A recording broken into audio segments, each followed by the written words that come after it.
May talata sa Biblia na medyo maiksi at sinasabing, "At nagkatawang tao ang Verbo at tumahan sa gitna natin at nakita namin ang kanyang kaluwalhatiang gaya ng sabugtong ng Ama na puspos ng biyaya at katotohanan." Kapag binabasa natin itong mga salitang "at nagkatawang tao ang Verbo", may tatanong natin, paano kayang nagkatawan ng Verbo? Nakakita ako ng maraming tao na tinangkang gawan ito ng panghiwagang kahulugan, pero nang binasa ko itong talata sa Ebanghelyo ni Juan, Kabanata 1, inisip ko, hindi. Tumpak talaga itong mga salita kapag sinasabing nagkatawang tao ang Verbo. Kung mag-iisip ang isang arkitekto na ideya para sa disenyo ng isang gusali,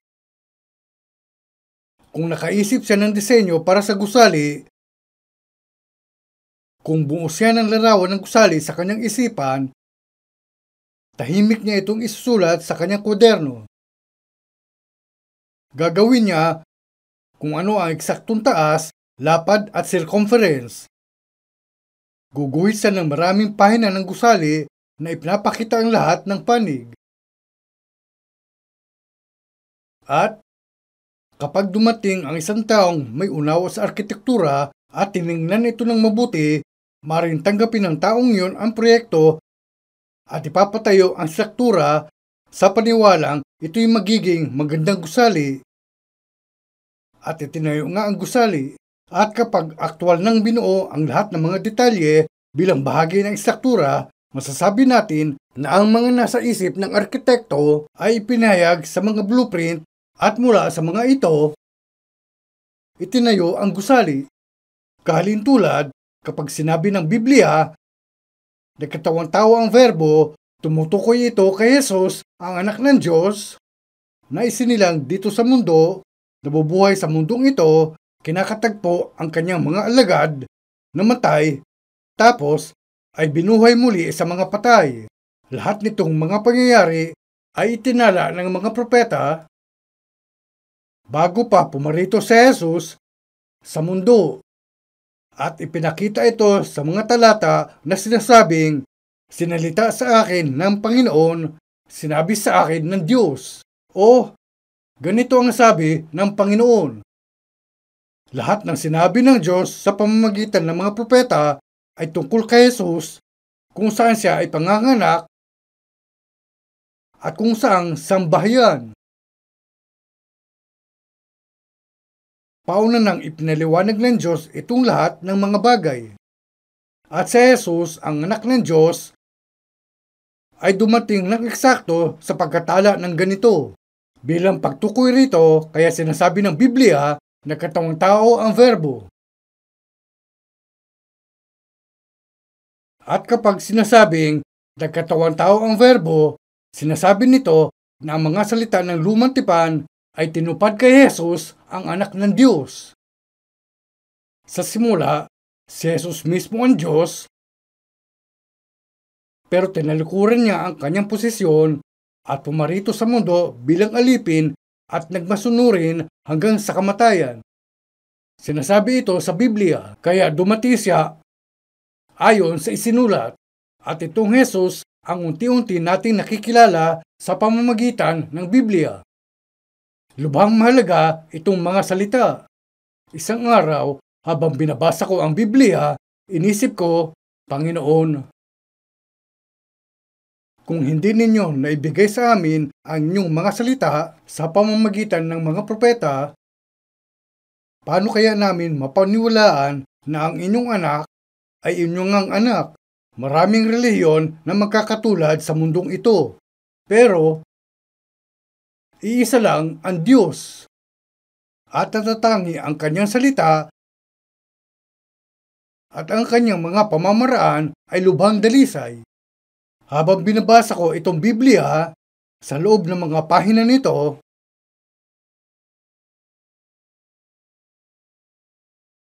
nakita ko ang dalawang larawan ng isang tao sa loob ng isang sipi. Ang isa ay larawan ng isang taong kahabag-habag ang kalagayan, habang ang isa ay inilalarawan ang isang tao sa napakaluwalhating kalagayan. Lahat ng ito ay nasa isang maikling sipi. Sa tuwing binabasa ko itong talata, pinahalagan ko talaga. Isayas, Kabanata 52.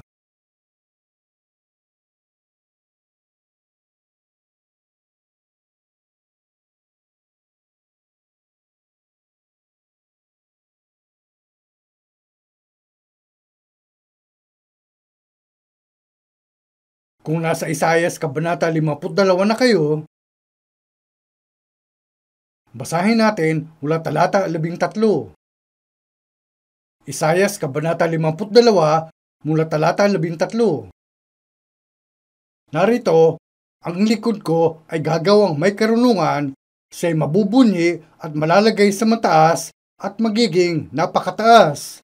Kung paanong marami ang natigilan dahil sa iyo, ang kanyang muka ay napakakatuwa kaysa kanino man lalaki at ang kanyang anyo ay higit na kumatuwa kaysa mga anak ng mga tao.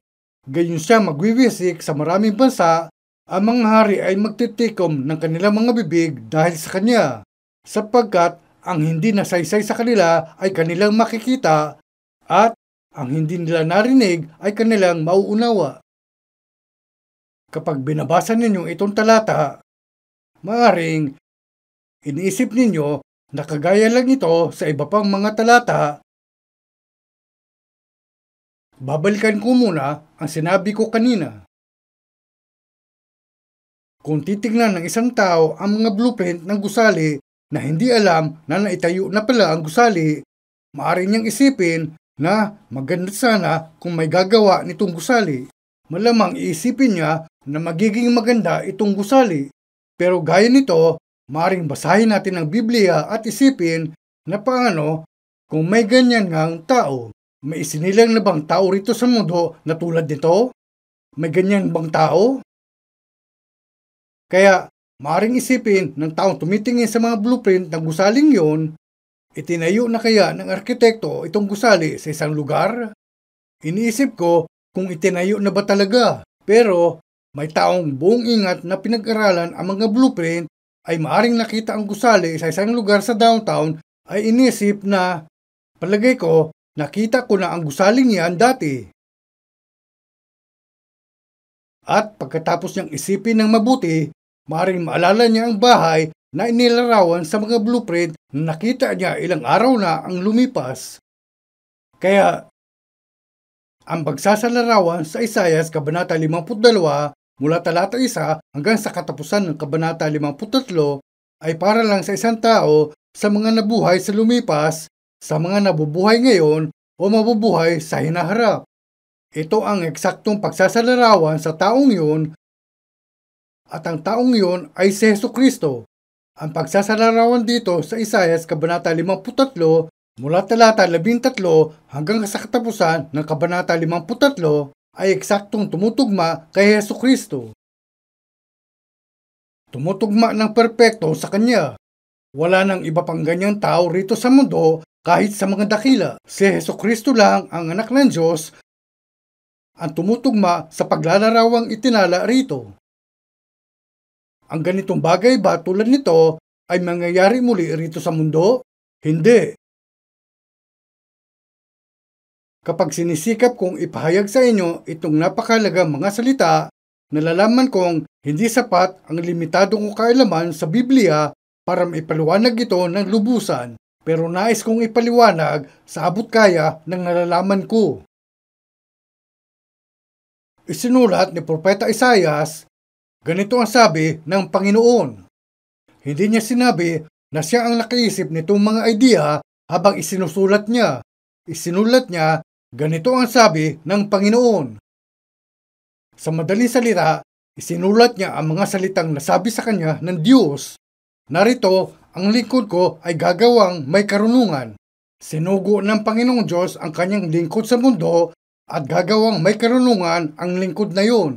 At siya ay itataas at lubos na pararangalan. Itataas siya at gagawing dakila. Ito ang sinasabi. Talata 14. Kung paanong marami ang natigilan dahil sa iyo, ang kanyang mukha ay napakakatuwa kaysa kanino mang lalaki at ang kanyang anyo ay higit na kumatuwa kaysa mga anak ng mga tao. Ang kanyang mukha ay napakakatuwa kaysa kaninong mang lalaki at ang kanyang anyo ay higit na kumatuwa kaysa mga anak ng mga tao.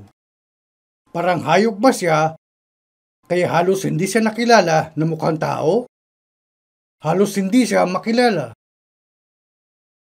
Dahil siya ang anak ng Diyos, nang itinaas siya at nagdusa sa krus, ang dalawang kriminal sa tabi niya ay napako rin sa krus. Pero itong mga kriminal ay walang koronang tinik.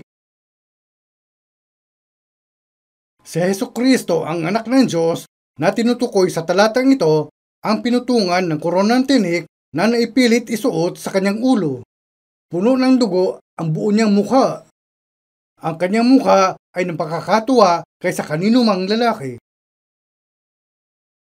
Matagal ng panahon nang si Adan, ang ninuno ng sangkatauhan, ay unang nagkasala, sinabi sa kanya ng Diyos, "Sumpay ng lupa dahil sa iyo, ang isisibol niyaon sa iyo ay mga tinik at mga dawag." Sino ang makakaalam na balang araw, ito pala mga tinik at dawag ang tutusok sa mukha ni Hesukristo, ang anak ng Diyos. Kung paanong marami ang natigilan dahil sa iyo, ang kanyang mukha ay napakakatuwa kaysa kanino mang lalaki at ang kanyang anyo ay higit na kumatuwa kaysa mga anak ng mga tao.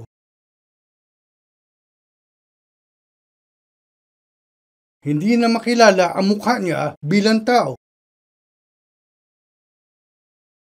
Kinutya siya ng mga tao at sinabi nitong tao na siya ang anak ng Diyos. Kung totoo yan, bakit hindi siya bastang bababa mula sa krus? Sinasabi niyang maliligtas niyang iba, pero hindi niya maliligtas ang sarili. Patuloy siyang kinukutya ng mga tao. Ibinitin siya nila roon sa krus, pero tiniis ni Jesus ang lahat ng pasakit na yon at pagdurusa sa krus hanggang sa huli. Tiniis niya para sa lahat ng mga kasalanan ng sanlibutan.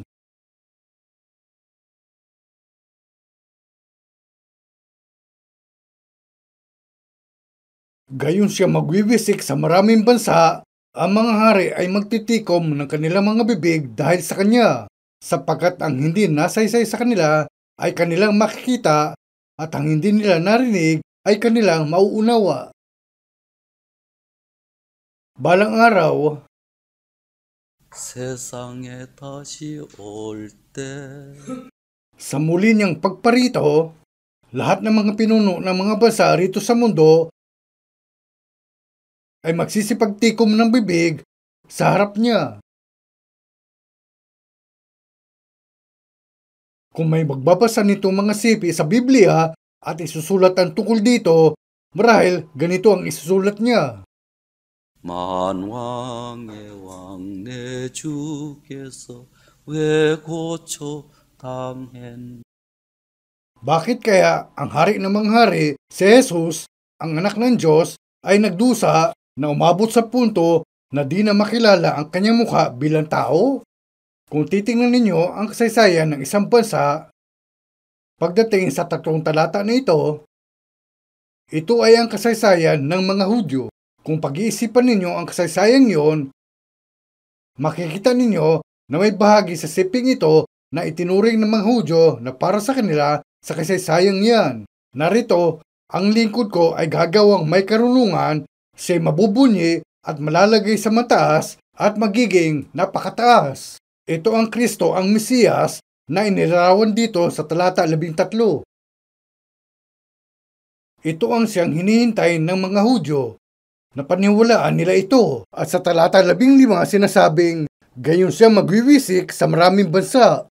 Ito ang Kristong maaari nilang paniwalaan. Pero sa talata 14 kung saan sinasabing ang kanyang mukha ay napakakatuwa kaysa kanino mang lalaki at ang kanyang anyo ay higit na kumatuwa kaysa mga anak ng tao, hindi kailanman maisip ng mga Hudyo ang ganyang kahabag-habag na Kristo. Palagi silang umaasa na lilitaw ang Kristo bilang magarbo. Pero kahit nang nilitis siya nila at ninais na patayin, kahit inihahayag ang mga kaganapan gaya sa inilarawan dito sa talata 14, hindi sila makapaniwala sa kanya. Hindi siya nila mapaniwalaan. Ang Kristong tinukoy sa talata 13 at 15 ang mapapaniwalaan nila. Ito ang naging kabiguan sa kasaysayan ng mga Hudyo.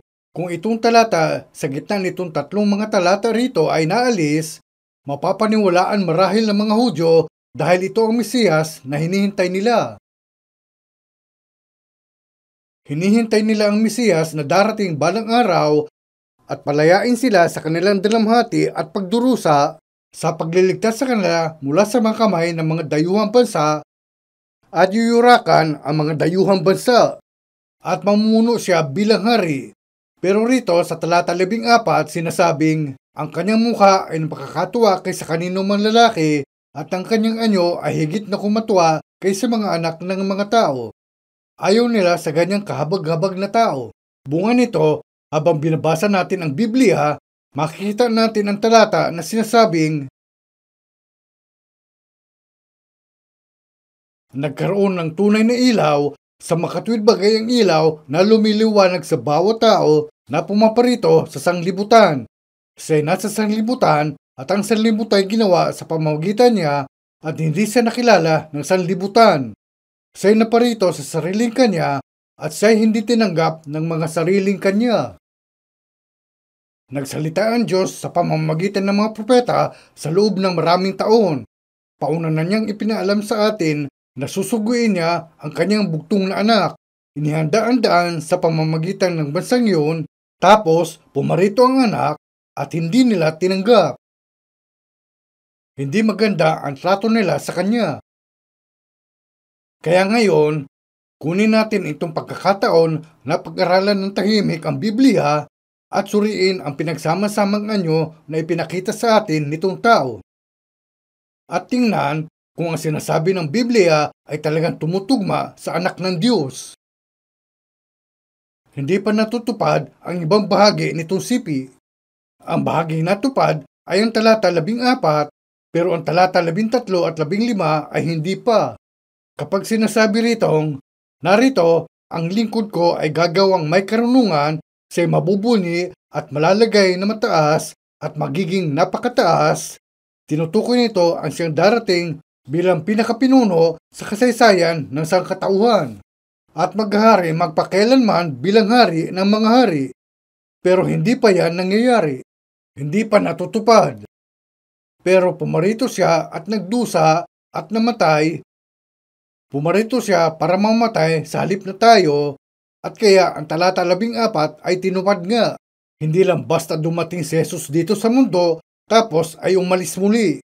Kung may magbabasa ng Isayas Kabanata 52 mula talata 13 hanggang sa katapusan ng Kabanata 53, maaaring sabihin nila, inilalarawan nito ang isang tao na ipanganganak, pero hindi lilitaw ang taong ganyan.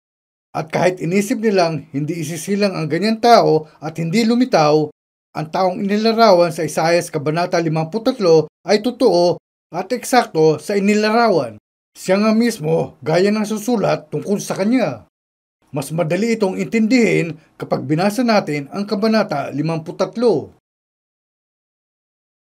Basahin muna natin sandali mula talata 1. Pakibasa ng malakas para sa atin.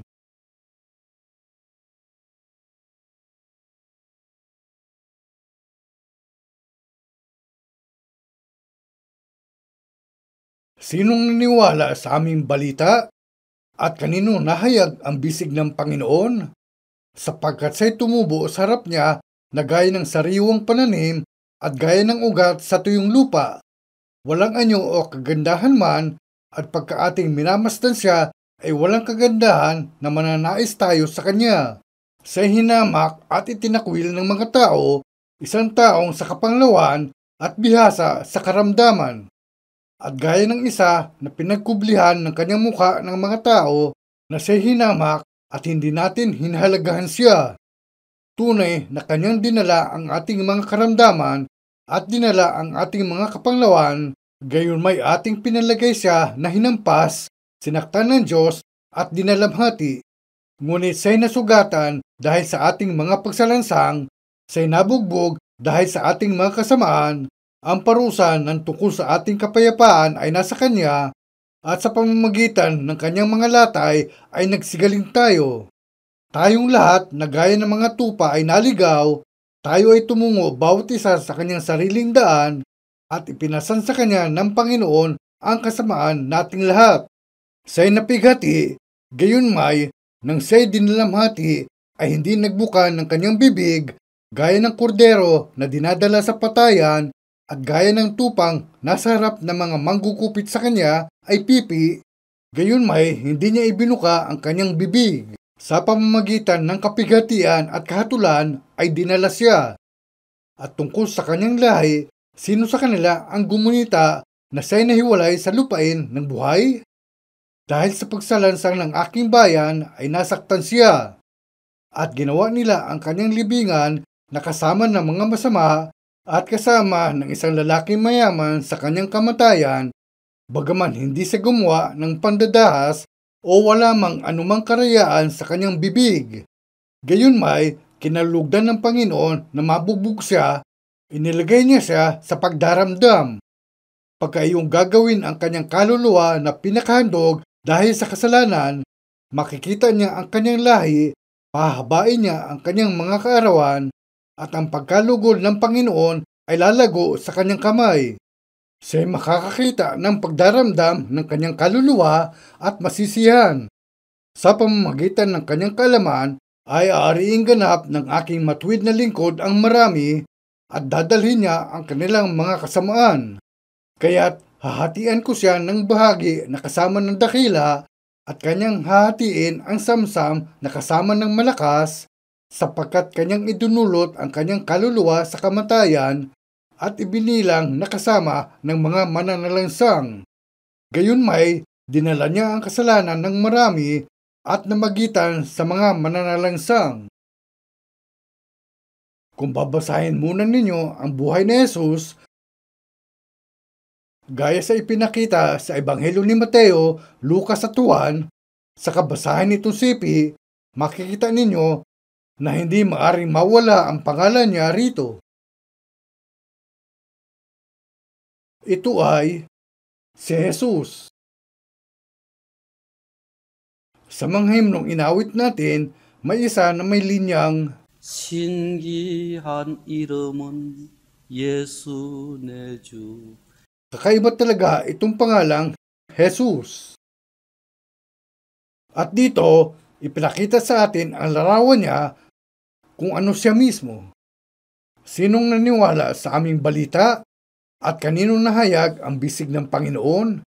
Sapagkat siya'y tumubo sa harap niya na gaya ng sariwang pananim at gaya ng ugat sa tuyong lupa. Walang anyo o kagandahan man, at pagka ating minamasdan siya ay walang kagandahan na mananais tayo sa kanya. Hindi magandang lalaki si Jesus para maipinta. Sinasabi ng Biblia, walang kagandahan man, at pagka ating minamasdan siya ay walang kagandahan na mananais tayo sa kanya. Sa hinamak at itinakwil ng mga tao. Totoo ito. Kung titingnan natin ang kanyang kamatayan at ikumpara sa kung ano ang sinasabi ng Biblia rito, magtataka tayo kung paano nangyari na nailarawan ng pinakatumpak ang kamatayan niya rito. Tingnan natin muli ang talata 3. Siya hinamak at itinakwil ng mga tao, isang taong sa kapanglawan at bihasa sa karamdaman, at gaya ng isa na pinagkublihan ng kanilang muka ng mga tao na siya hinamak at hindi natin hinahalagan siya. May pinatong sila marahil sa kanyang ulo at binugbog siya. Sinampal at sinabihang, hindi ba't propeta ka? Sabihin mo sa amin kung sino ang sumampal sa iyo. Ganito siya trinato matapos siyang napahuli at dinalan mga Hudyo sa mga punong saserdote. Ganyan ang pagkakasulat sa kasaysayan ng mga Hudyo, 1,400 taon bago nagdusa at namatay si Jesus, bago pa man ibinigay ang kautusan sa mga Israelita sa pamamagitan ni Moises. Nang lumabas ang mga Israelita sa Ehipto, noong determinado si Faraon na huwag silang paalisin, may sinabi sa kanila ang Diyos na gawin. Sinabihan sila na magpatay ng kordero at ilagay ang dugo nito sa mga haligi ng pintuan at hamba ng kanilang mga bahay. Pagkatapos noon, naghain ang mga Hudyo sa Diyos ng ayon sa kautusan. Para tuparin ang pistang iyon, marami sa mga Hudyong namuhay na ikinalat sa iba't ibang mga bansa ay nagtipon sa Jerusalem. Kaya hindi maiwasang masaksihan nila itong eksena ng kamatayan ni Jesus. Nang nilitis si Jesus, ang mga taong tumakip sa kanyang ulo at bumugbog sa kanya ay minura rin siya. Hindi siya pinahalagahan ng mga tao sa panahong yun. Talata 4.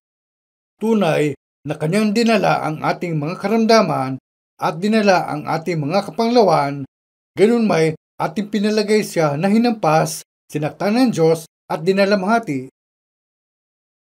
Iniisip ng mga tao na pinaparusahan siya ng Diyos. Ganito ang iniisip ng mga tao kay Jesus sa panahong yun. Isinulat ito 750 taon hanggang 800 taon bago dinanas ni Jesus itong pagdurusa. Isinulat bago aktwal na nangyari. Talata 5.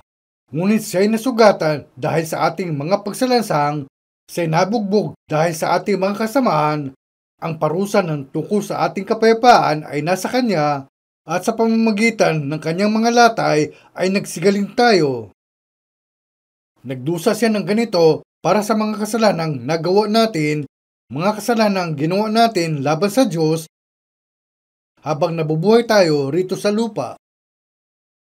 Sinasabi ng Biblia na ito ang dahilan kung bakit nagdusa siya ng ganito. Isinulat ito bago pa man siya dumating, bago pa man siya isinilang dito sa mundo. Talata 6. Tayong lahat na gaya ng mga tupa ay naligaw, tayo ay tumungo bawat isa sa kanyang sariling daan at ipinasan sa kanya ng Panginoon ang kasamaan nating lahat. Nagkanya-kanya tayo ng buhay, bawat isa'y lumakad ng sarili niyang landas. Nabubuhay tayo ayon sa gusto natin. Ipinisan sa kanya ng Panginoon ang kasamaan nating lahat. Gaya sa ipinasan sa kordero ang mga kasalanan ng mga tao at ibinuhos ang dugo nito at namatay, sinasabi sa atin ng Biblia, nagdusa rin ang anak ng Diyos ng ganito. Kaya nagdusa siya gaya sa sinasabi rito, ang kanyang mukha ay napakakatuwa kaysa kaninong mang lalaki at ang kanyang anyo ay higit na kumatuwa kaysa mga anak ng mga tao. Nagdusa siya ng ganito. At sa talata 7 sinasabing, siya'y napighati, gayon man, nang siya'y dinalamhati, ay hindi nagbuka ng kanyang bibig, gaya ng kordero na dinadala sa patayan, at gaya ng tupa na nasa harap ng mga manggugupit sa kanya ay pipi, gayon may hindi niya ibinuka ang kanyang bibig. Kahit nilapastangan siya ng ganoon katindi at pinahirapan gaya nito, tiniis lang niya ito. Susunod, talata 8. Sa pamamagitan ng kapighatian at katulan ay dinala siya, at tungkol sa kanyang lahi, sino sa kanila ang gumunita na siya'y nahiwalay sa lupain ng buhay? Dahil sa pagsalansang ng aking bayan ay nasaktan siya.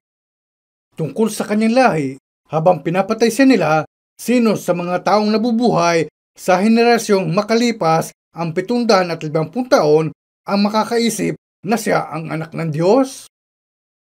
Talata 9. At ginawa nila ang kanyang libingan na kasama ng mga masama at kasama ng isang lalaki mayaman sa kanyang kamatayan, bagaman hindi siya gumawa ng pangdadahas o wala mang anumang karayaan sa kanyang bibig.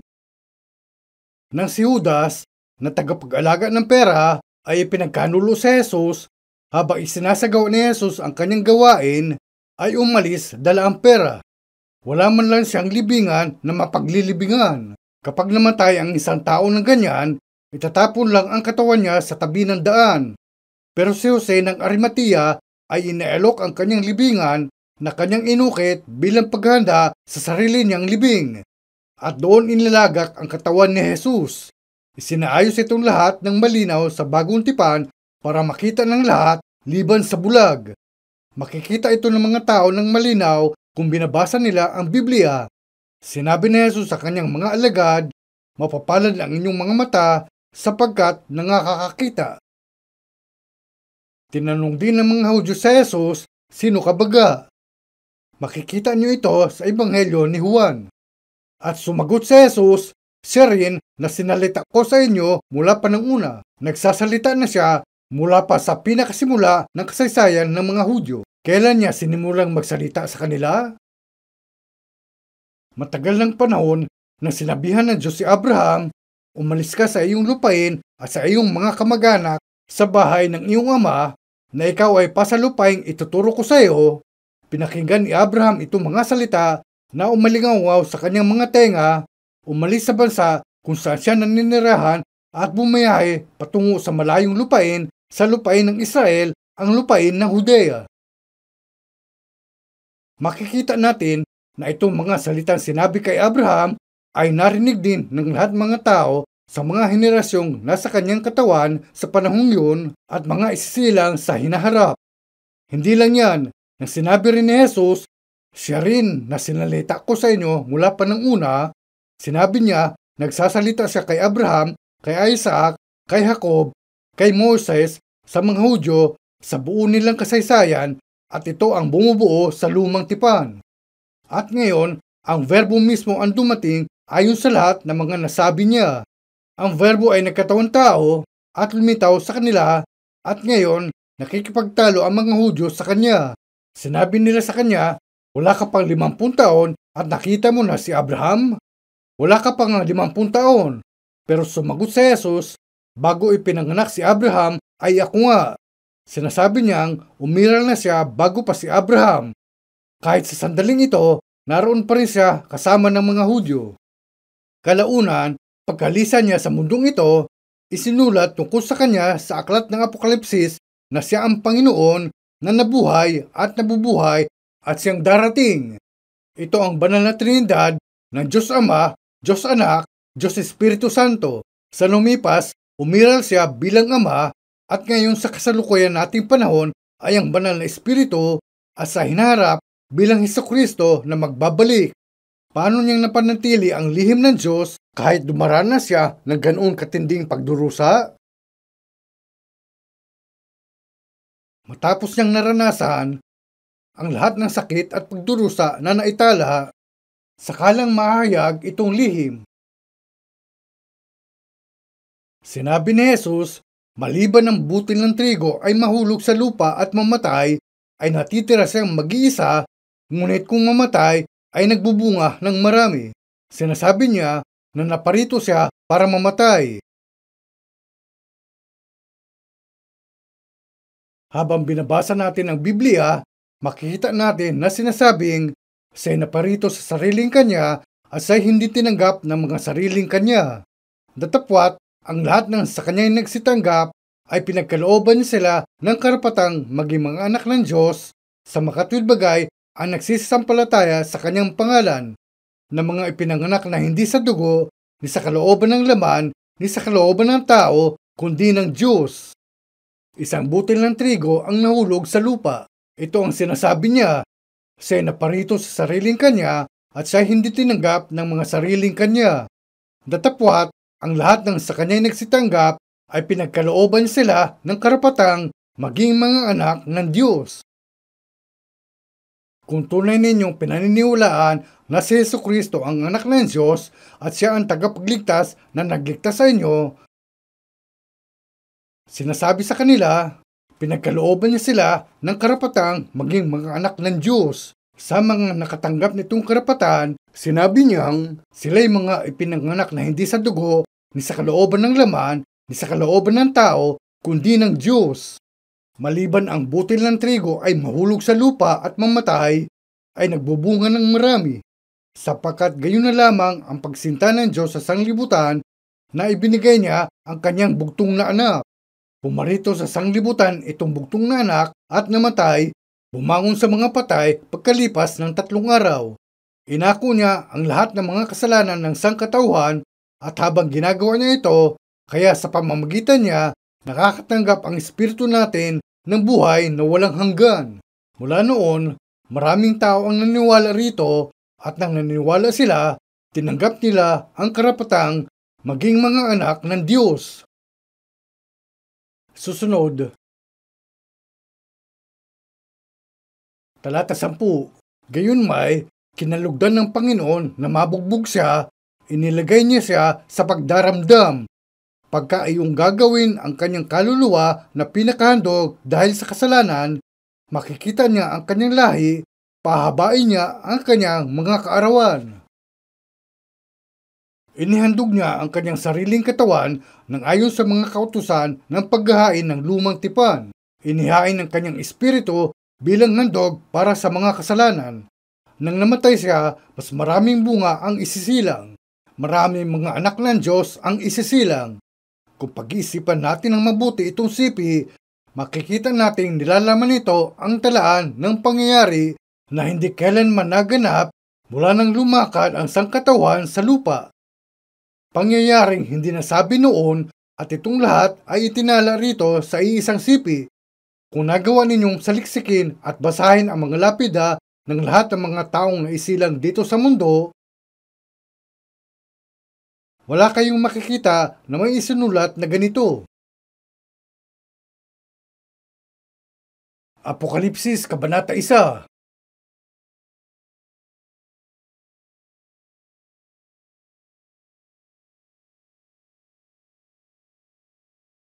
Apokalipsis, Kabanata 1, talata 18. Kabanata 1, talata 18. At ang nabubuhay, at ako'y namatay, at narito, ako'y nabubuhay magpakailanman, at nasa akin ang mga susi ng kamatayan at ng Hades. Kung titingin kayo rito, sinasabing, ako'y nabubuhay magpakailanman, at ako'y namatay. Ito'y mga salita na hindi masasabi ng sinumang bayani rito sa mundo at hindi na isulat sa kahit anong lapida. Wala ni isang tao ang makapagsasabi nito. Si Jesus lang. Kapag sinasabing ako'y namatay, ibig sabihin, buhay siya ngayon. Paano ba natin iniisip siya habang tayo'y nabubuhay? Balikan natin ang Isayas, Kabanata 53.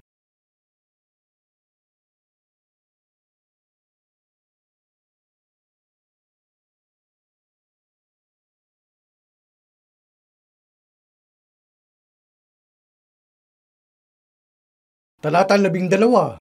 Kaya't hahatian ko siya ng bahagi na kasama ng dakila at kanyang hahatiin ang samsam na kasama ng malakas sapagkat kanyang idinulot ang kanyang kaluluwa sa kamatayan at ibinilang na kasama ng mga mananalansang.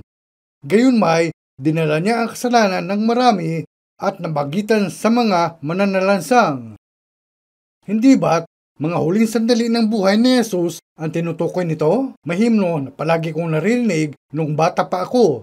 Ganito yun.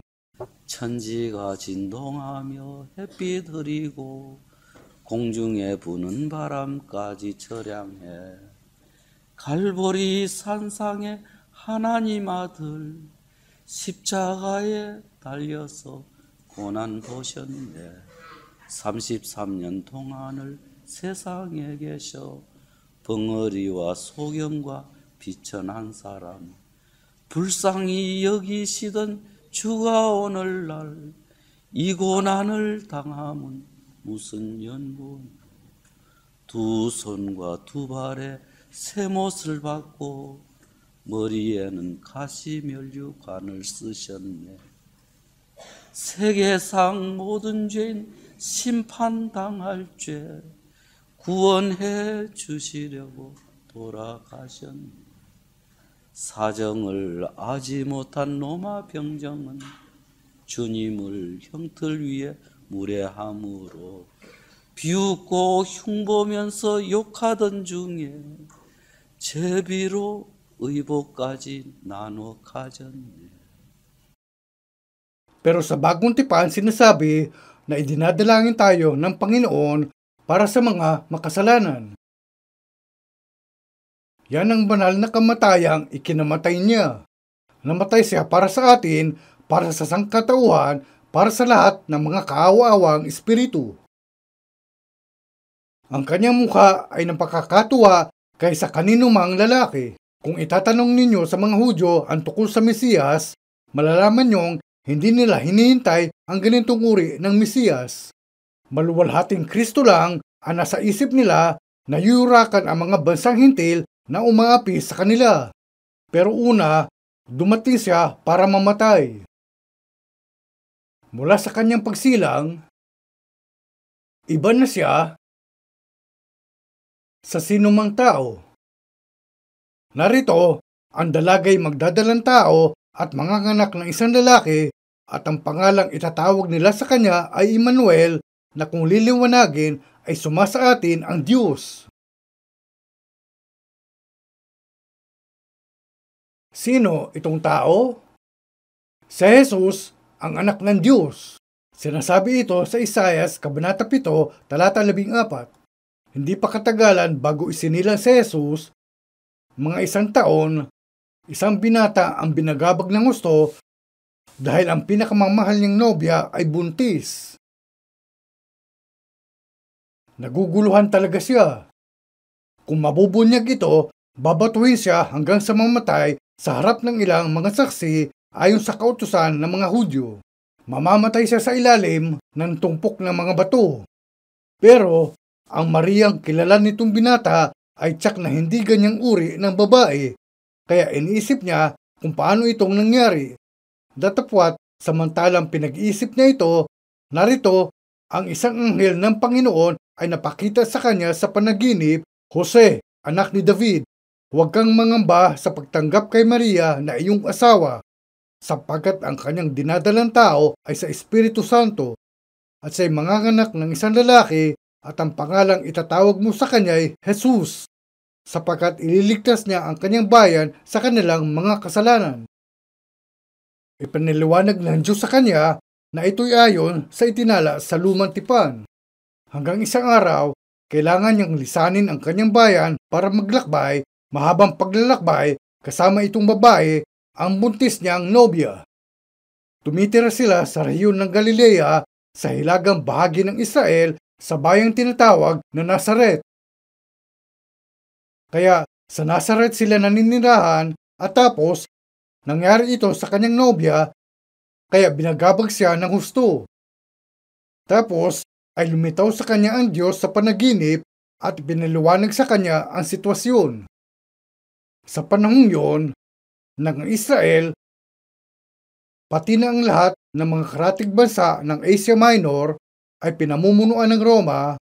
Si Augusto Caesar na nasa Roma ay iniutos na ang lahat ay magsipunta sa kanilang bayan para magparehistro upang mapabuti ang pangungulekta niya ng buwis. Inilabas niya itong kautusan. Sina Jose at Maria ay naninirahan na sa Nazaret. Pero sila ay kabilang sa sangbahayan ni David. Mga inapo sila ni David, kaya kailangan nilang magpunta sa Bethlehem, sa ibaba sa timog, sa lugar kung saan naninirahan si David. Kaya pumunta sila sa Bethlehem. Bumaba sila sa timog. Pagkarating nila roon, hindi sila makakita ng matutuluyan, kaya sa huli, isinilang ang sanggol sa isang kwadra, bahay ng mga hayop, at inilagay sa isang sabsaban.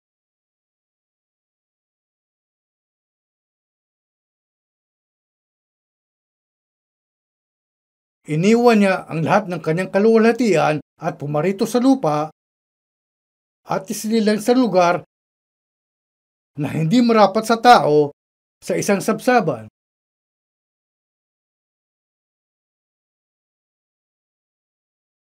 저 높고 높은 별을 넘어 이 낮고 낮은 땅 위에 죄범한 영혼 구하러 그 아들 보내사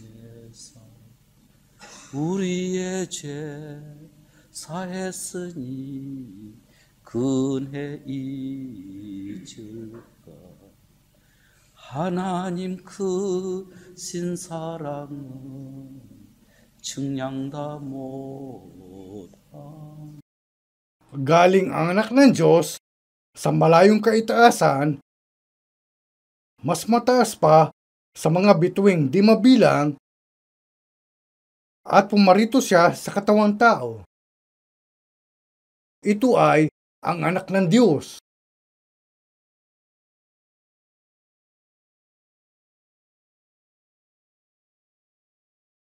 Habang binabasa ko ang lumang tipan, inisip ko, kumpara sa ibang mga tao, wala pa akong ibubuga. Hindi higit sa isang insekto kumpara sa iba. Pero, alam ba ninyo ang pangalan ng tagapaglikha? Alam ba ninyo ang pangalan ng kanyang anak? Itinatanong ito ng Biblia. Alam ba ninyo ang pangalan ng anak ng Diyos? Pumarito siya sa mundo. Isinilang siya sa lugar para sa mga hayop sa Bethlehem, sa lupain ng Judea. Mga 14 taon bago ito, isinulat ng isa sa mga propeta, aking makikita siya, ngunit hindi ngayon, aking mapagmamasdan siya, ngunit hindi sa malapit. Lalabas ang isang bituin sa Jacob at may isang setro na lilitaw sa Israel. Ginawa niya itong propesiya. Itinala ito sa aklat ng mga bilang nung lumipas na 1,400 taon. Ang mga Hudyo, ang mga Israelita na binigyan nitong propesiya ay ginawang bihag sa ibang lupain. Kumilos ang bayan sa kabuuan. Winasak ang Israel sa hilaga at winasak ang Huda sa timog at kinontrol sila ng ibang bansa. Sa mga mata ng ibang mga bansa, ito ang mga tao na may sariling mga alamat. Pero alam din nila na sinabi nitong bayan na sa kanila nahayag ang salita ng Diyos sa pamamagitan ng ilang mga propeta. Isipin natin ang sitwasyon sa panahong yun. Sa panahon ito ni Abraham, sa panahon ng sinaunang Babylonia, nariyan si Abraham, tapos sina Isaac at Jacob.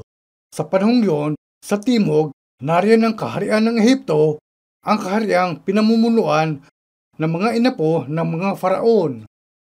Kalaunan, lumabas ang mga Israelita sa Ehipto. Tumakas sila. At sa panahong yon, ang karatig bansa na Assyria ay bansa na talagang malulupit na tao. At nariyan nga ang imperyo ng Assyria. Nung bumagsak ang imperyo ng Assyria, bumangon ang imperyo ng Babylonia. At nang bumagsak ang imperyo ng Babylonia, ang imperyo naman ng Persya ang bumangon. At nang bumagsak ang imperyo ng Persya, mga Grego naman ang naging makapangyarihan. At sa huli, nang bumagsak ang imperyong Grego, ang imperyong Romano naman ang naging makapangyarihan. At hindi pa katagalan nito, ay isinilang si Jesus. Samantala, napanghawakan nitong bayan ang salita ng Diyos. Pero, bago ang salita ng Diyos ay tuluyang pinagsama ang lumang tipan, may propesiya na natiling alamat sa mga Israelita na dinalang bihag sa Babylonia. Pero, kakaiba man, nang isinilang si Jesus, nung ipinanganak siya sa Bethlehem, may dumating na mga taga-ibang lupa sa Jerusalem na hinahanap siya. Sinasabi ng Biblia na sila ang mga mago o mga lalaking pantas mula sa silanganan. Saan naroon ang hari ng mga Hudyo? Ito ang itinanong nila. Sa panahong yon, pinamumunuan ang mga Hudyo ng inapo ni Esau. Sa malayong mahigit na 1,400 taon, mga 1,700 taon, nariyan si Abraham na ninuno ng mga Hudyo. At apo ni Abraham si Esau.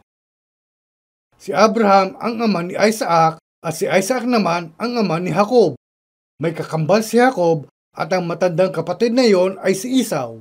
Ang inapo ng taong yon na si Esau, ang mga inapo ng Edom ay iniwan ang salita ng Diyos at hindi na lumapit dito. Si Haring Herodes ang isa sa mga inapong yun at nakabase siya sa Jerusalem at pinamumunuan niya ang mga Hudyo. Ngayon nga ay tumanggap itong tao ng balita na nakapagpahinto ng tibok ng kanyang puso. Saan naroon ang ipinanganak na hari ng mga Hudyo? Ito marahil ang mga salitang nagpayinig sa kanyang sambahayan at sa pinakamataas niyang kapangyarihan. Sinasabi ng Biblia nang itinanong ng mga mago saan naroon ang ipinanganak na hari ng mga Hudyo, nagulumihanan si Herodes at pati ng buong Jerusalem. Kaya ipinatawag ni Herodes ang kanyang mga eskriba, mga tao na ang gawain ay kopyahin ang mga luma na pahina ng kasulatan. Tinawag niya ang mga ito at ang iba pang mga pinuno ng relihiyon ng mga Hudyo at tinanong sila saan naroon ang ipinanganak na hari ng mga Hudyo. Naghahanap ang mga mago mula sa silangan ng isang hari base sa alamat na narinig nila. Sinabi nilang nakita nila ang kanyang bituin nang lumitaw ito at hinanap nila. Mga 1,400 taon bago yon, isang propesiya ang naitala na sinasabing lalabas ang isang bituin sa Jacob at may isang setro na lilitaw sa Israel. Nakita ng mga mago mula sa silangan itong bituin at pumunta sila para hanapin ang hari. Pero nang itinanong nila saan naroon ang ipinanganak na hari ng mga Hudyo, yamang pinamumunuan ni Herodes ang mga Hudyo, alam niya kung ano ang nasa isipan ng mga Hudyo. Kaya ipinatawag niya ang mga pinunong panrelihiyon ng mga Hudyo at tinanong kung saan isisilang ang Kristo. Naitanong ng mga mago saan naroon ang ipinanganak na hari ng mga Hudyo. Pero binigyang kahulugan ni Herodes itong mga salita sa sarili niyang paraan na ibig sabihin saan na ipanganak ang Kristo. Kaya tinitingnan nila ang mga kasulatan sa lumang tipan. Sinaliksik nila ang propesiya ni Propeta Mikas. Ngunit ikaw Bethlehem Ephrata na maliit upang lumagay sa libu-libo ng Huda, mula sa iyo ay lalabas sa akin ang isa na magpupuno sa Israel na ang pinagbuhatan niya ay mula ng una, mula ng walang hanggan. Siya itong naipangako mula pa sa simula. Sinabi nila na isisilang siya sa Bethlehem sa lupain ng Huda. Nang narinig ito ni Haring Herodes, sinabi niya sa mga panauhing ito mula sa silangan, kung sa pag-alis ninyo ay makikita ninyo sa Bethlehem sa lupain ng Huda at sasambahin siya, sa inyong pagbalik, tiyakan ninyong magpunta kayo rito para sabihin sa akin kung nasaan siya. Sinabi ito ni Herodes at hinintay niya. Pumaroon ang mga lalaking pantas mula sa silangan at sinamba ang bata, tapos ay tinuruan sila ng Diyos sa panaginip na magbalik sila gamit ang ibang daan. Galit na galit si Herodes at iniutos niyang patayin ang lahat ng bata na 2 taon pababa. Pero dinala ni na Maria at Jose si Jesus pababa ng Ehipto. Kalaunan, pagkamatay ni Herodes, at lahat ng gustong patayin si Jesus ay namatay, pumunta at nanirahan sila sa Galilea. Itinala ito sa aklat ng Hoseas. Sinasabing, at tinawag kong aking anak mula sa Ehipto. Pumaroon at nanirahan siya sa Galilea. Kung babasahin ninyo ang mga sipi tungkol sa Galilea, itinala ng isa sa mga propeta ng Israel, may matatagpuan kayong mahalaga sa Isaias Kabanata 9.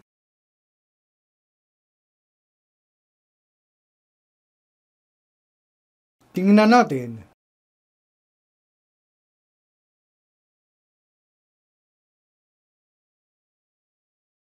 Isaias Kabanata 9, basahin natin ang talata 6 at 7. Sapagkat sa atin ay ipinanganak ang isang bata, sa atin ay ibinigay ang isang anak na lalaki, at ang pamamahala ay maatang sa kanyang balikat, at ang kanyang pangalan ay tatawaging kamangha-mangha, tagapayo, makapangyarihan Diyos, walang hanggang Ama, Pangulo ng kapayapaan. Ang paglago ng kanyang pamamahala at ng kapayapaan ay hindi magkakaroon ng wakas sa luklukan ni David at sa kanyang kaharian upang itatag at upang alalayan ng katulan at ng katuwiran mula ngayon hanggang sa magpakailanman. Isasagawa ito ng sikap ng Panginoon ng mga hukbo. Gagawin ito ng Diyos. Sapagkat sa atin ay ipinanganak ang isang bata, ibig sabihin, ibinigay siya sa atin. Ibig sabihin, pumarito siya. Pero itong anak na dumating sa lupa mula sa kaitaasan na mas mataas pa sa pinakamataas na mga bituin ay pinaglihi sa sinapupunan ni Maria, babaeng naninirahan sa Galilea. Pero kung naipanganak siya sa Galilea, malisan na ang Mikas Kabanata 5 at pati na ang buong Biblia. Pero ang Kristo, ang anak ng Diyos na ibinigay sa mundo, ay pinaglihi ni Maria sa Galilea at bumaba si Maria sa timugang rehiyon ng Israel para magpatala. At doon sa lupain ng Huda, isinilang niya ang sanggol. Sa ganito, tugmang-tugma ang mga pangyayari sa mga propesiya sa Lumang Tipan. Hindi lang yan, sinimulan ding mag-ebanghelyo ni Jesus sa Galilea. Isinulat din ito ng isa sa mga propeta. Ang bayan na lumalakad sa kadiliman ay nakakita ng dakilang liwanag. Basahin natin itong tungkol sa dakilang ilaw sa Kabanata 9, talata 1 at 2. Gayunman ay hindi magkakaroon ng pag-ulap sa kanya na nasa kahapisan. Nang unang panahon ay dinala niya sa pagkawalang kabuluhan ang lupain ng Zabulon at ang lupain ng Neftali, ngunit sa huling panahon ay ginawa niyang maluwalhati sa daang patungo sa dagat sa dako roon ng Hordan ng Galilea ng mga bansa. Ang bayan na lumalakas sa kadiliman ay nakakita ng dakilang liwanag. Silang nagsisitahan sa lupain ng lilim ng kamatayan, sa kanila sumilang ang liwanag.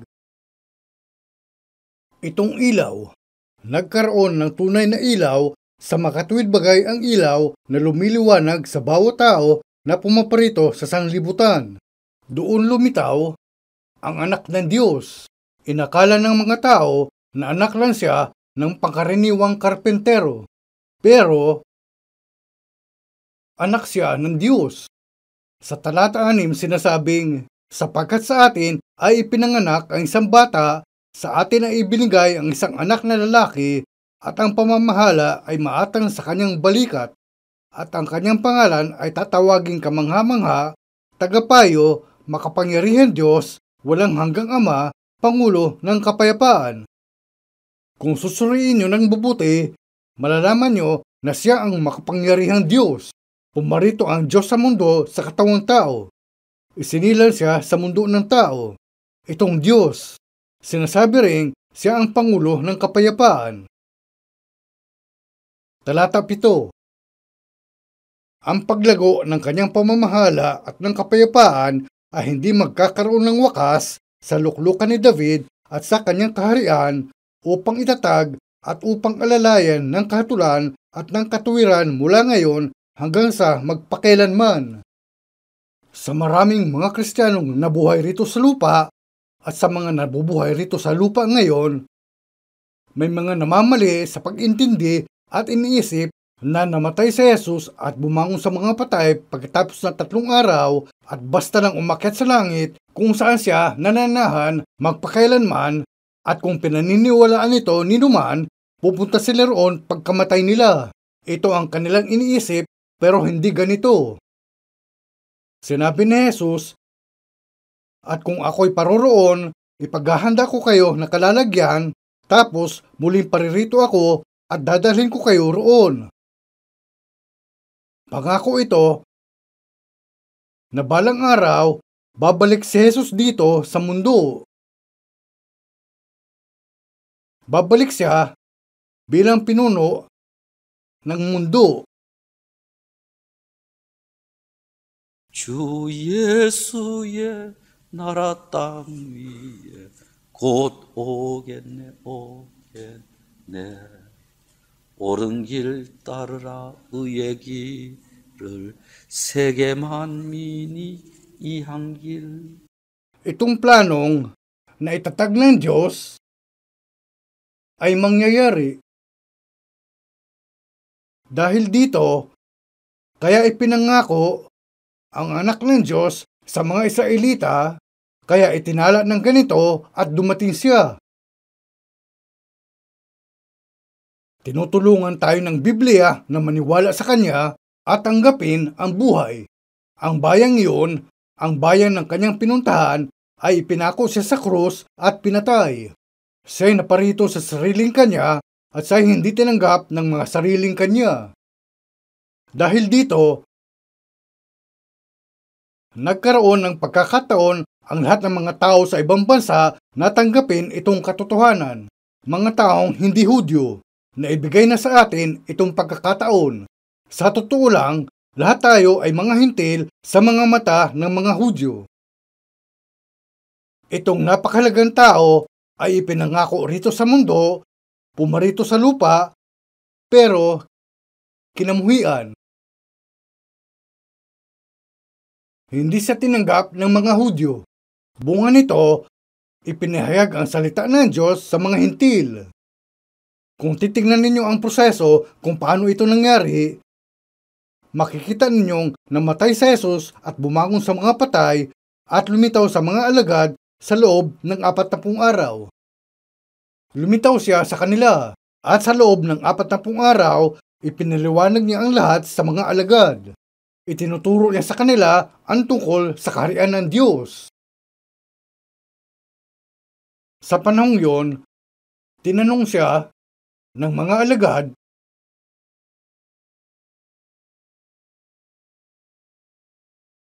"Isasoli mo baga ang kaharian sa Israel sa panahong ito?" Sumagot si Jesus, "Hindi ukol sa inyo ang pagkaalam ng mga panahon o ng mga bahagi ng panahon na itinakda ng Ama sa kanyang sariling kapamahalaan. Ang pagpapanumbalik ng Israel ay nasa kamay ng Diyos." Hanggang sa panahong yon, inisip ng mga halagad na luluklok siya sa kanyang trono ng tuluyan. Ito ang inakala nila, pero may ibang layunin si Jesus sa pagparito. Namatay siya para sa mga makasalanan sa mundo, bumangon sa mga patay pagkalipas ng 3 araw, umakyat sa langit, at sa hinaharap, maraming tao ang magiging anak ng Diyos ayon sa kanyang layunin at plano sa dakila niyang plano. Tapos ay paparito siyang muli at maghahari. Ito ang plano, pero medyo minabadali ng mga Hudyo. Dahil mababaw ang pagkaintindi nila sa lahat ng sinabi ni Jesus, inakala nilang agad itong mangyayari. Pero sinabi ni Jesus na darating ang panahon na magiging bago ang mundo, at kapag hinatulan ang mundo, hahatulan ng mga alagad ang 12 angkan ng Israel. Sinabi ito ni Jesus sa kanyang mga alagad. Sinabi niyang darating ang panahon na magiging bago ang mundo at maluluklok siya sa kanyang trono. Ito ang dahilan kaya palaging iniisip nitong mga alagad ng mga Hudyo na agad babalik na rin ni Jesus ang mundo, babawiin sa Roma at maghahari. Dahil inakala nila ng ganito, kaya itinanong nila, "Isosoloy mo baga ang kaharian ng Israel sa panahong ito?" Hindi sinasabi ni Jesus na mali ang kanilang iniisip o hindi ganoon ang mangyayari. Sinabi lang niya na ito ang itinakda ng Diyos Ama sa sarili niyang kapamahalaan. Sinasabi ito sa mga gawa, Kabanata 1. Datapwat, tatanggapin ninyo ang kapangyarihan pagdating sa inyo ng Espiritu Santo, at kayo'y magiging mga saksi ko sa Jerusalem at sa buong Judea at Samaria at hanggang sa kahuli-hulihang hangganan ng lupa. Hindi niya sinabi sa kanila na magiging mga saksi, pero sila nga ang kanyang magiging mga saksi. Ito ang mangyayari kapag dumating ang banal na Espiritu. Kaya bago dumating ang banal na Espiritu, lumitaw si Jesus sa kanila sa loob ng 40 araw, tapos ay umakyat sa langit. Sinasabing mga 500 katao ang sumaksi nitong katotohanan. Sa unang Korinto, Kabanata 15, sinasabing nakita siya na higit sa 500 katao. Ang karamihan sa mga ito'y nangabubuhay hanggang ngayon. Kaya bumangon si Jesus sa mga patay at lumitaw sa mga alagad sa loob ng 40 araw, at hindi katagalan umakyat siya sa langit, kinumpleto ang 50 araw, tapos bumaba ang banal na Espiritu sa mga alagad nang nagtipon sila. Kung iisipin ng ang mga Hudyo noon ang mga Israelita ay inihandog ang mga hain sa Diyos ayon sa mga kautusan ni Moises, papatay sila ng kordero at ibubuhos ang dugo. Pero nang ginawa nila itong seremonya, gumawa sila ng dambana at sinabihan din silang tuparin ang pista ng mga linggo.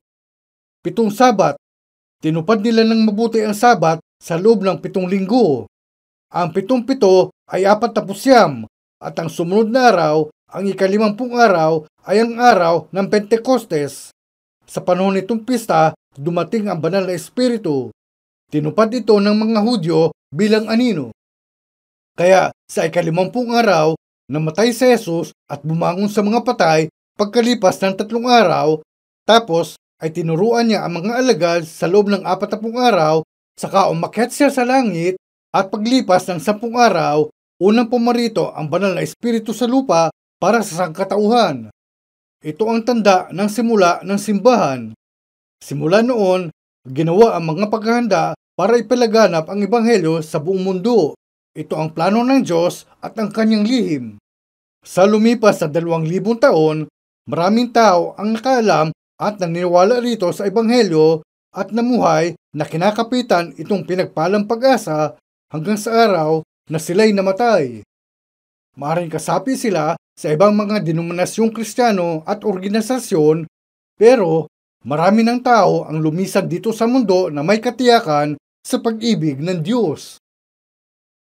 Marami sa kanila ang nauna na sa atin at balang araw kakatagpuin natin silang lahat. Magkikita-kita tayo sa lugar na yun. 저기 무궁한 세월이 흘러갈 때 고난 풍파가 이지 않네. 고난 풍파가 이지 않네. Habang inihahayag ang di natatapos na walang hanggang yon, ang mga banal na nauna na at yung mga naririto pa ay mabubuhay lahat na magkakasama doon sa bagong Jerusalem, sa loob nitong plano ng Diyos, kaya naisilan tayo at doon tayo pupunta.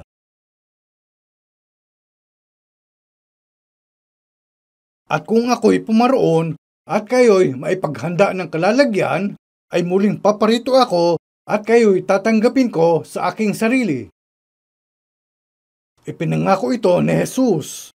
Kung isipin natin itong mga salita at isaalang-alang ang mga programang pang-edukasyon nitong mundo, ang mga ideolohiya, mga relihiyon o sagradong mga sulat sa mga relihiyong yun, saan pa kayo makakakita ng ibang programa na singkumpleto at kahanga-hanga gaya sa Biblia? Gagawin ng Diyos na mangyayari ang mga ito. Bakit? Sinasabi ng Biblia, narito, ang lingkod ko ay gagawang may karunungan, siya'y mabubuni at malalagay na mataas at magiging napakataas. Kung paanong marami ang natigilan dahil sa iyo, ang kanyang muka ay napakakatuwa kaysa kaninong mga lalaki at ang kanyang anyo ay higit na kumatuwa kaysa mga anak ng mga tao. Gayon siya magwiwisik sa maraming bansa, ang mga hari ay magtitikom ng kanilang mga bibig dahil sa kanya. Hindi pa natutupad itong pangako. Nangyari na inusig at pinatay siya ng mga tao. Pero hanggang sa kanyang pagbabalik, 세상에 다시 올 때 저 천국으로 날 인도하리. 주님의 높고 위대하심을 내 영혼이 찬양하네. bakit? Dahil itong siyang banal ay malapit nang darating. Ito ang pag-asa, ang inaasam at inaasahan ng bawat Kristiyano, tiyak na darating siya. Dahil dito, nahati sa 3 grupo ang sangkatauhan. Nariyan ang sangkatauhan na isinilang bilang mga inapo ni Adan. At nariyan ang mga Hudyo na isinilang bilang mga inapo ni Abraham. Sa pamamagitan ng mga inapong ito ni Abraham, matatawag silang mga Hudyo o mga Israelita. Sa pamamagitan ng salita ng Diyos na ipinangako sa kanila, at upang turuan ang mga tao rito sa mundo, ibinigay ng Diyos ang luma at bagong tipan. Ibinigay niya sa atin itong dalawang pangako o tipan. At sa pamamagitan nitong mga tipan, binigyan tayong lahat ng pagkakataon na katagpuin ang siyang walang hanggan.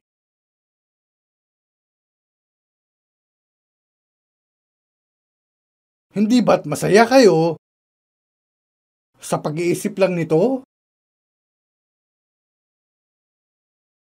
Kamangha-mangha talaga. May sumulat ng himno na may ganitong mga linya. Jesus, the very thought of thee, with sweetness fills my breast. But sweeter far thy face to see, and thy presence rest. Ganito nga talaga. Hindi pagmamalabis sabihing isinilang ang bawat isa sa atin dito sa mundo para katagpuin siya, tayong lahat.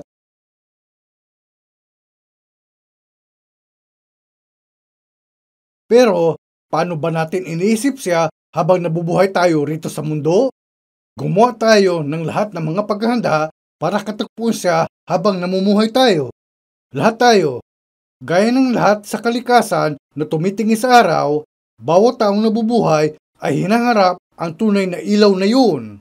Kung gagamitin natin ang ilaw bilang anino ng ilaw na yun, paano naman ang pangunahing ilaw? Nang pasimula siya ang verbo at ang verbo ay sumasa Diyos at ang verbo ay Diyos. Siya'y nasa sanglibutan at ang sanlibutan ay ginawa sa pamamagitan niya at hindi siya nakilala ng sanlibutan. Itong ilaw. Itong banal na ilaw. Ipinagkatiwala sa mga apostol ang ebanghelyo at sinikap nila ng husto para ipahayag itong ebanghelyo upang magliwanag itong ilaw sa budhi o sa espiritu ng bawat tao. Ginugugol nila ang kanilang buhay na ginagawa ito hanggang sila'y mamatay. Habang ipinoproklama nila itong ilaw, kinailangan nilang makipaglaban sa mga kaaway na sinubukang hadlangan ito.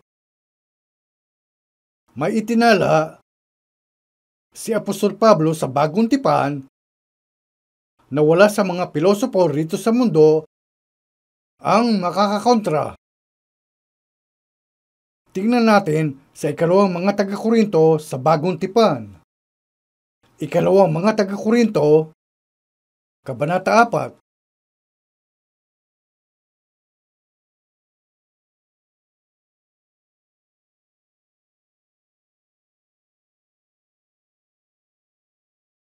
Ikalawang mga taga-Korinto, Kabanata 4, mula talata 1 hanggang talata 6, pakibasa. Kaya nga, sa pagkakaroon namin ng ministeryong ito, ayon sa aming tinanggap na kaawaan, ay hindi kami nanghihina.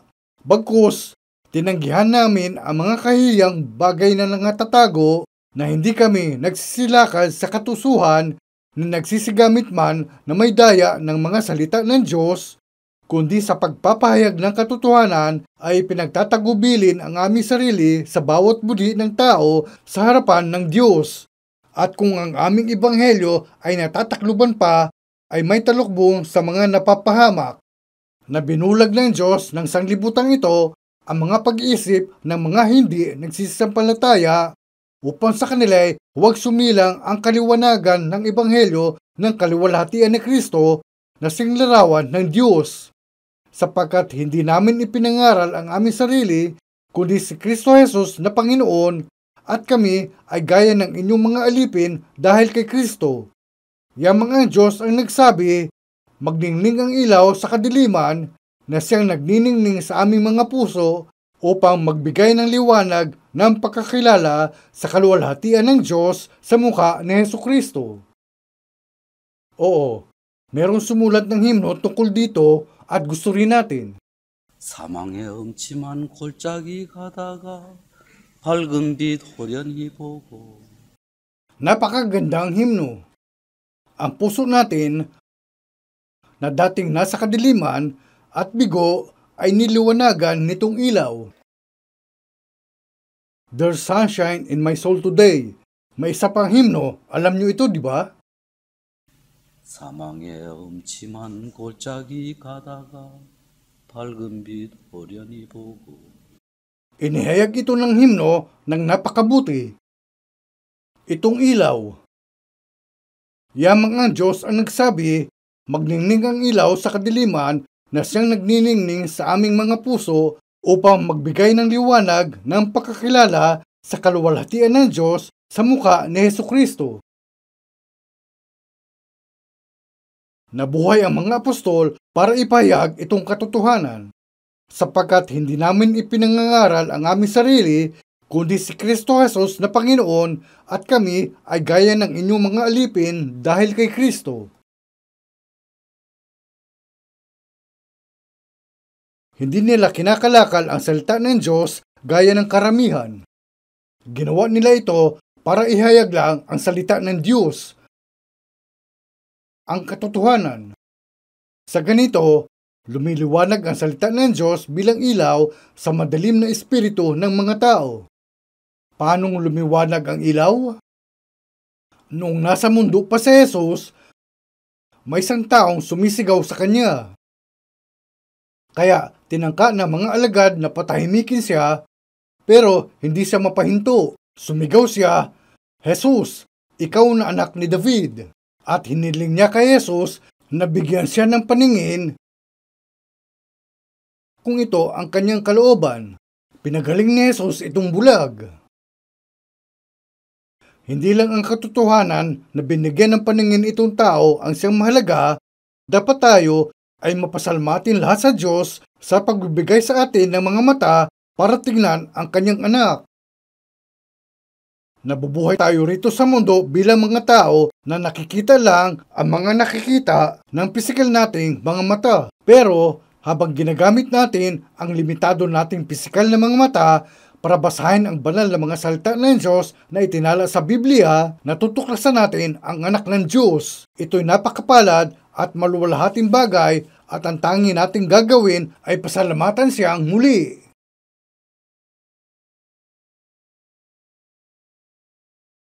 Itong banal na ilaw, paano ba natin siya pinahahalagan habang tayo'y nabubuhay? At paano natin siya pinahahalagan ngayon? Iniisip ko ng ganito, kung basta lang sinabi ng Biblia na si Jesus ay anak ng Diyos na pumarito at namatay sa krus, kung itinala lang ang Biblia ng ganito sa anyo ng isang kwento, magiging wala itong kabuhay-buhay. Pero ipinaliliwanag ng Biblia ang lahat sa tiyak ng mga kataga kung kanino siya paparito, sa anong paraan, sa anong lupain, at kung paano siya paparito at pumarito sa mundo at namatay nang ayon sa lahat ng nasusulat. Isa sa mga propeta, lalaki na ang pangalan ay David, na isa ring hari noon ay isinulat, Diyos ko, bakit mo ako pinabayaan?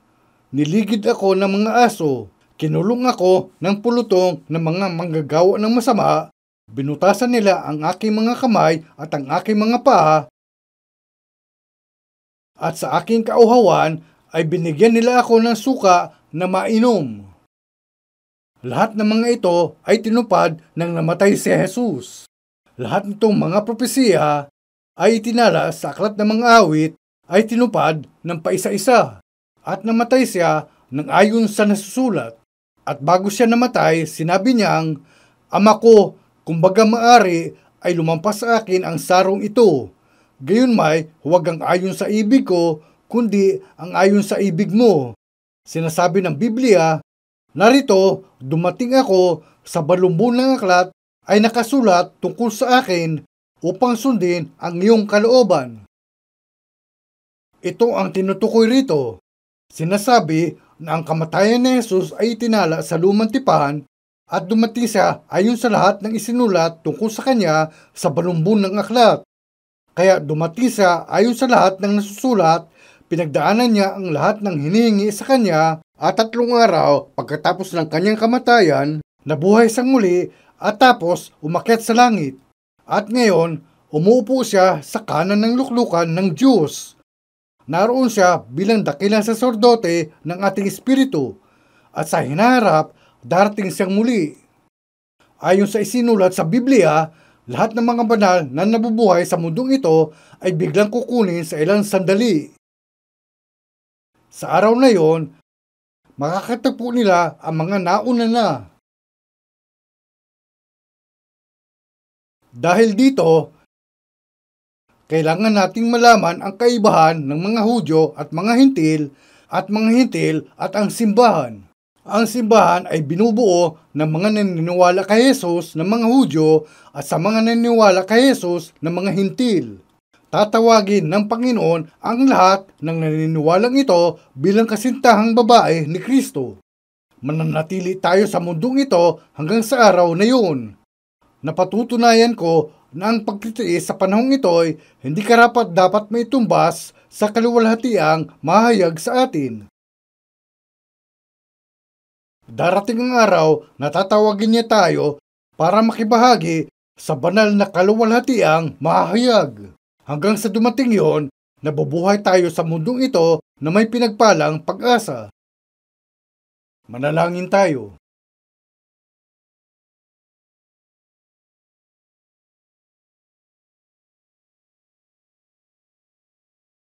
Banal na Panginoon, lubos po namin kayong pinasasalamatan. Madilim ang espiritual naming mga mata at wala kami mga mata para tingnan ang inyong banal na salita. Pikit ang aming mga mata, pero ipinagkaloob ninyo sa amin ang inyong banal na espiritu at hinayaan kaming malaman ang inyong dakilang pag-ibig at basahin at unawain ang inyong mga salita.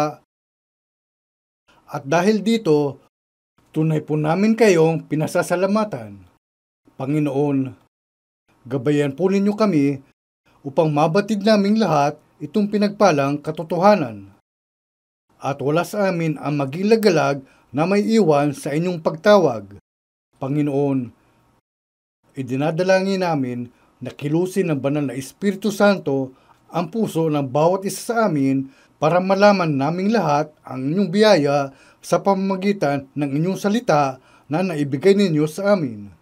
Iniiwan namin ang natitira naming oras sa inyong mga kamay habang idinadalangin namin sa pangalan ni Jesus. Amen.